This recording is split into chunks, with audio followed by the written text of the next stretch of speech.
Genesis. Breyer P-Orridge, the provocative British musician, writer and visual artist who pushed the limits of gender and the self, often using her own skin as her medium, has dropped her body. At least, that is how she might have described the transition. Even in death, she would not have wanted to be held to drab social norms. Genesis's daughters, Janice and Caress P-Orridge, announced her death in a statement shared on Facebook by her manager, Ryan Martin.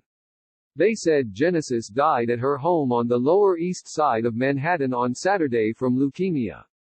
She was 70. Genesis led the influential British rock bands Throbbing Gristle and Psychic TV, dabbled as a dominatrix in New York, ran a soup kitchen in Kathmandu, hid out from Scotland Yard, organized a cult-like fan club that asked initiates to send in their bodily fluids, and undertook a long-running surgical project to merge identities with her wife, Jacqueline Mary Breyer, in a single non-gendered being they called a pandragyne.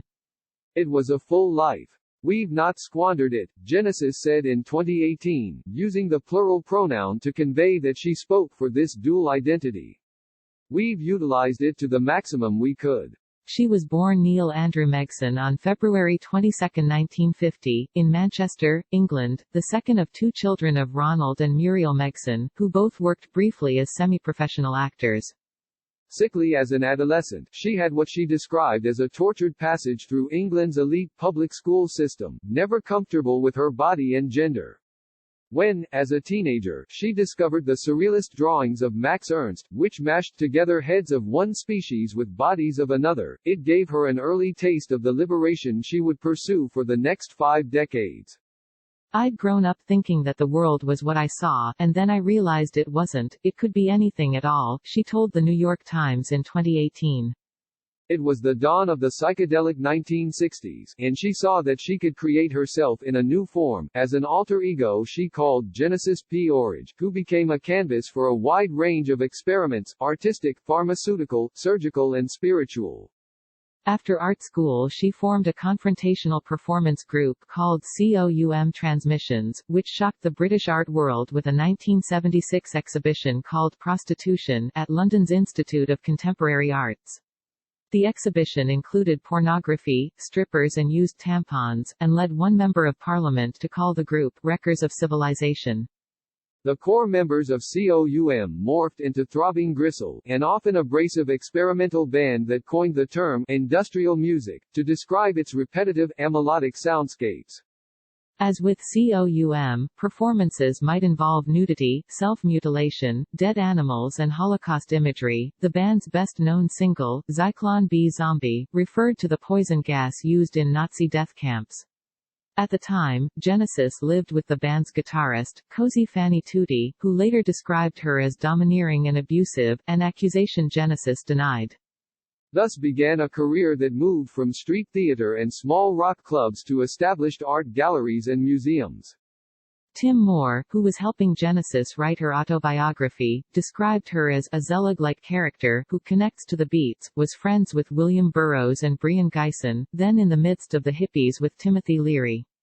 But she didn't see herself squarely in any of those groups, Mr. Moore said in an interview. Basically she was obsessed with not repeating things. So big changes were not daunting. She accepts that changes will cause periods of difficulty. Genesis kept evolving. After achieving cult notoriety in Throbbing Gristle, she found a broader rock audience in the 1980s with the occultist psychedelic band Psychic TV. The group's followers formed a cult-like network called the Temple of Psychic Youth, with members instructed to wear paramilitary uniforms and explore realms of magic and the occult. But in 1991, with the band and the fan club becoming too draining, Genesis relocated to Kathmandu with her first wife, Paula, and their daughters, Janice and Caress. In addition to her daughters, she is survived by a granddaughter. Another page turned. In her absence, the authorities raided Genesis's home in Brighton, on the English coast, and confiscated materials that were splashed on the news as evidence of a supposed satanic cult.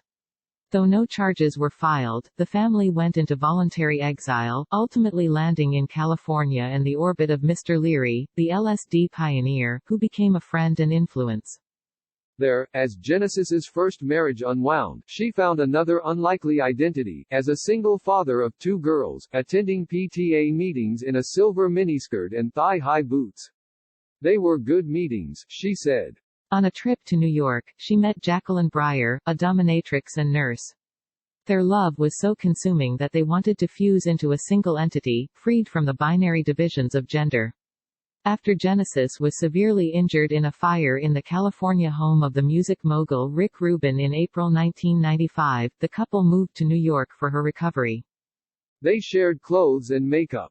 After Genesis won a lawsuit for the injuries sustained in the fire, they had money and time to push their Pandrogyne project further. They got matching breast implants. Lady J, as she was known, got a chin implant and had surgery on her nose. We'd go to our plastic surgeon and say, what else can we do now to look more alike? Genesis said. Then, in 2007, Lady J died of an acute heart arrhythmia. Her death left Genesis alone, one half of an art project that no longer had a second half. All along, Genesis was writing, painting, creating collages and sculptures that explored gender and sexuality. Once declared a destroyer of civilization, she found her work embraced by the fine art world, including the Tate Britain in London and the Rubin Museum of Art in New York. Her quest, she felt, remained the same, to pull things apart and put them back together, questioning why they were a certain way. Holding it all together was her most inspired creation, the changing canvas that was herself. Some people take their lives and turn them into the equivalent of a work of art, she said. So we invented Genesis, but Jen forgot Neil, really. Does that person still exist somewhere, or did Genesis gobble him up? We don't know the answer. But thank you, Neil.